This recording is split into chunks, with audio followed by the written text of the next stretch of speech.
जय शिवराय. नमस्कार मित्र हो, लाडकी बहीण योजनेतील महिलांकरिता महत्त्वाची आणि आनंदाची बातमी आहे. लाडकी बहीण योजनेतील महिलांच्या खात्यामध्ये पैसे जमा करण्यात येणार आहेत.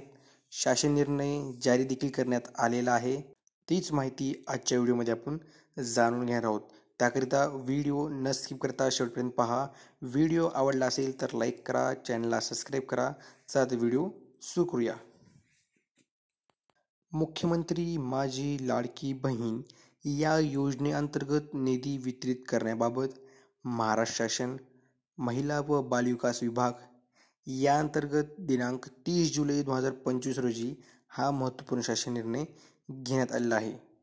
राज्यातील महिलांच्या आर्थिक स्वातंत्र्यासाठी आणि त्यांच्या आरोग्य आणि पोषणात सुधारणा करण्यासाठी आणि कुटुंबातील त्यांची निर्णायक भूमिका मजबूत करण्यासाठी राज्यात मुख्यमंत्री माझी लाडकी बहीण या योजनेची अंमलबजावणी करण्यात येत आहे. सदर योजनेअंतर्गत पात्र कालावधी दरम्यान राज्यातील 21 ते 65 या वर्ष वयोगटातील प्रत्येक पात्र विवाहित, विधवा, घटस्फोटित, परित्यक्त्या आणि निर्धार महिला तसेच त्या कुटुंबातील केवळ एक अविवाहित महिलेला तिच्या स्वतःच्या आधार संलग्न बँक खात्यात थेट लाभ दिला जात आहे. डायरेक्ट बेनिफिट ट्रान्सफर म्हणजेच DBT मार्फत दरमहा ₹1500 इतकी रक्कम देण्यात येत आहे.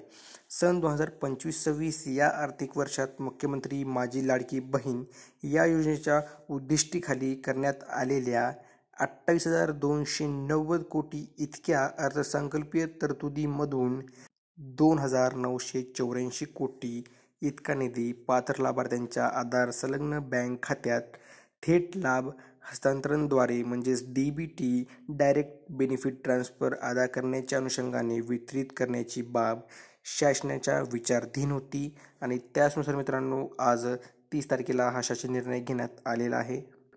सन 2025-26 या आर्थिक वर्षात मुख्यमंत्री माझी लाडकी बहीण या योजनेच्या उद्दिष्टाखाली सर्वसाधारण घटकांसाठी 28,290 कोटी इतकी अर्थसंकल्पीय तरतूद करण्यात आली आहे आणि सदर अर्थसंकल्पीय तरतुदीमधून 2,984 कोटी इतका निधी सर्वसाधारण घटकांसाठी वितरित करण्यास शासनाची मान्यता देण्यात येत आहे.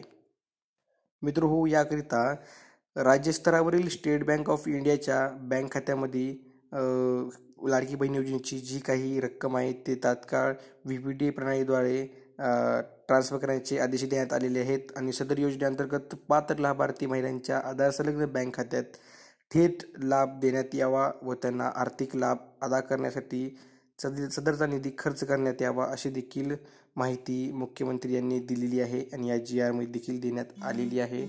लवकरात लवकर तुमच्या बँक खात्याला आधार सेटिंग करून घ्यावी जेणेकरून तुम्ही या लाभापासून वंचित राहणार नाही.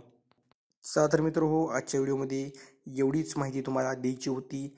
असेच नवीन अपडेट्स पाहण्याकरिता चॅनलला आत्ताच सबस्क्राईब करून ठेवा आणि व्हिडिओ जर आवडला असेल तर अनेकांना तुमच्या मित्रांना शेअर करायला विसरू नका.